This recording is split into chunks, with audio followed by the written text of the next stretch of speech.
क्या आपको पता है कि अक्सर छोटे बच्चों के मुंह से दूध का बाहर आना कोई मामूली बात नहीं होती, बल्कि यह एक ऐसा संकेत है जिस पर हर माता पिता को ध्यान देना चाहिए। ज्यादातर लोग सोचते हैं कि यह सामान्य है क्योंकि लगभग हर बच्चे के साथ ऐसा होता है, लेकिन सच्चाई यह है कि यह संकेत आपके बच्चे के पाचन तंत्र की एक छोटी सी गड़बड़ी को दिखाता है। और अगर माता पिता थोड़ी सावधानी बरतें तो बच्चे को इस असुविधा से बचाया जा सकता है। आपने देखा होगा कि जब बच्चे को दूध पिलाकर तुरंत सीधा लिटा दिया जाता है तो कुछ ही देर में उसके मुंह से दूध बाहर आ जाता है। यह दूध वैसे ही सफेद और तरल होता है जैसा पिलाया गया था और लोग इसे सामान्य समझकर नजरअंदाज कर देते हैं, लेकिन यह एक ऐसा संकेत है कि बच्चे का पेट दूध को पूरी तरह पचा नहीं पा रहा है और वह ऊपर की तरफ लौट रहा है। इसका कारण है कि बच्चे का पाचन तंत्र अभी बहुत नाजुक और अधूरा विकसित होता है। बड़े लोग अगर सीधा लेटकर खाना खाएं तो उन्हें भी अक्सर जलन या एसिडिटी जैसी परेशानी होती है। यही स्थिति बच्चों के साथ भी होती है, लेकिन फर्क इतना है कि वे इसे शब्दों में नहीं बता पाते। उनका गला जलता है, पेट भारी लगता है और बेचैनी बढ़ जाती है, जिसका असर उनकी नींद और आराम पर पड़ता है। कई बार बच्चा अचानक रोने लगता है, करवटें बदलता है या दूध पीने के बाद आराम से नहीं सो पाता। माता पिता सोचते हैं कि शायद बच्चा चिड़चिड़ा हो गया है या उसे नींद नहीं आ रही, लेकिन असल में यह पेट की जलन और गले की तकलीफ की वजह से होता है। डॉक्टर भी अक्सर इसे सामान्य बताकर टाल देते हैं क्योंकि यह समस्या बहुत आम है, लेकिन सच तो यह है कि यदि थोड़ी सी सावधानी बरती जाए तो इस तकलीफ को बहुत हद तक कम किया जा सकता है। जब भी आप बच्चे को दूध पिलाएं, उसके तुरंत बाद उसे बिल्कुल सीधा लिटाने की बजाय थोड़ी ऊंचाई वाली या झुकी हुई पोजीशन में रखें। मतलब यह कि बच्चे का सिर और छाती थोड़ा ऊपर रहे और पेट नीचे की ओर। ऐसा करने से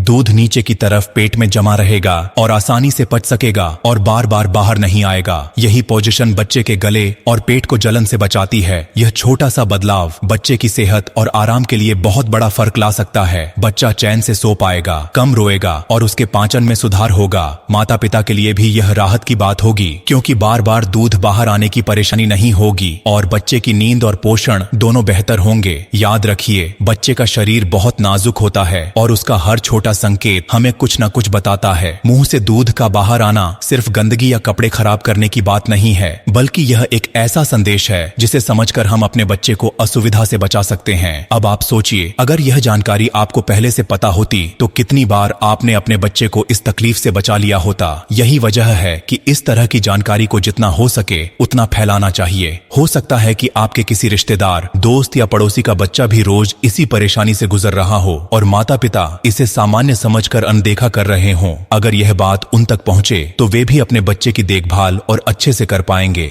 बच्चों की देखभाल सिर्फ दवाइयों या डॉक्टर की सलाह पर ही निर्भर नहीं करती, बल्कि छोटे छोटे घरेलू उपाय और सही आदतें भी बहुत बड़ा असर डालती हैं। जब आप बच्चे को दूध पिलाने के बाद उसकी पोजीशन पर ध्यान देते हैं तो यह सिर्फ एक आदत नहीं बल्कि उसकी सेहत की सुरक्षा है। यही छोटे कदम बच्चों का भविष्य बेहतर बनाते हैं। इसलिए अगली बार जब भी आप अपने बच्चे को दूध पिलाएं तो उसे सीधा लिटाने की बजाय थोड़ा झुकाकर रखें। यह छोटा सा बदलाव आपके बच्चे के चेहरे पर मुस्कान और नींद में चैन ला सकता है। और अगर यह जानकारी आपके लिए उपयोगी लगी तो इसे सिर्फ अपने तक मत रखिए, दूसरों तक भी पहुंचाइए ताकि हर बच्चा इस असुविधा से बच सके और हर माँ बाप अपने बच्चे को स्वस्थ और सुरक्षित रख सके। और हाँ, अपना ख्याल भी रखिए और ब्लू डायमंड को जरूर फॉलो कर लीजिए क्योंकि यहाँ से मिलने वाली हर जानकारी आपके परिवार की सेहत की ढाल है।